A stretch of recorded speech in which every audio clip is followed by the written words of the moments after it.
சாய் பக்தர்களுக்கு என் அன்பு வணக்கங்கள். ஓம் சாய்ராம். என் அன்பு குழந்தையே, இன்று ஒரு மிக முக்கிய காரியத்தை கொண்டு வந்துள்ளேன். நாளை காலை உன் இல்லத்தில் நடக்கப் போகும் காரியத்தை தடையில்லாமல் நடக்க வேண்டும் என்று தான் நான் உன்னிடம் பேசிக் கொண்டிருக்கிறேன். நாளை நீ கண் விழிக்கும் பொழுது உன் இல்லத்தில் ஒரு கூட்டம் இருக்கு. அந்த கூட்டத்தை பார்த்துதான் உன் கதவையே திறக்கப் போகிறாய். அந்த காரியம் என்ன? யார் உன் இல்லத்திற்கு வரப்போகிறார்கள்? ஏன் நீ இதை தவறவிடாதே என்று உன்னிடம் நான் கூறுகிறேன். பல முறை நான் கூறியிருக்கிறேன். உனக்காக நான் செய்ய வேண்டிய வேலையை தடையில்லாமல் நான் செய்ய வேண்டும். அதற்கு நீ என் வாக்கை நீ கேட்க வேண்டும். இப்பொழுது கேட்டால் நீ அதிலிருந்து தப்பித்து கொண்டாய். நாளை உன் இல்லத்திற்கு வரப்போவது யார் தெரியுமா?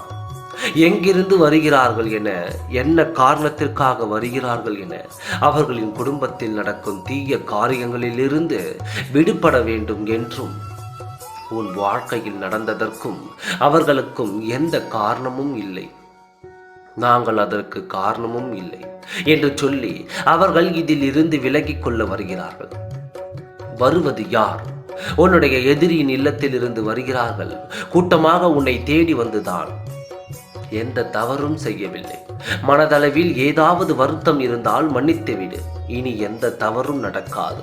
இதற்கு மேலும் என்னை எந்த குறையும் சொல்லி உன் மனதில் என்னை பற்றிய தவறான எண்ணத்தை வைத்து எனக்கு எந்த சாபமும் விட்டுவிடாதே என்று குடும்பமாக வந்து கேட்கப் போகிறேன். எதனால் அவனுக்கு சில நாட்களாகவே பயம் வந்து விட்டது.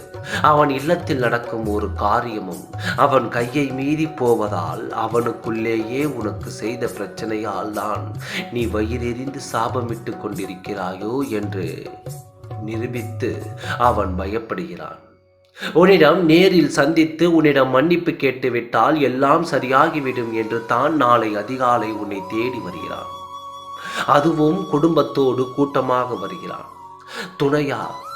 துணையாக வந்தால் கூட நீ பேச மாட்டாய், தனியாக வந்தால் கூட நீ பேச மாட்டாய் என்று குடும்பத்தை அழைத்து வருகிறான்.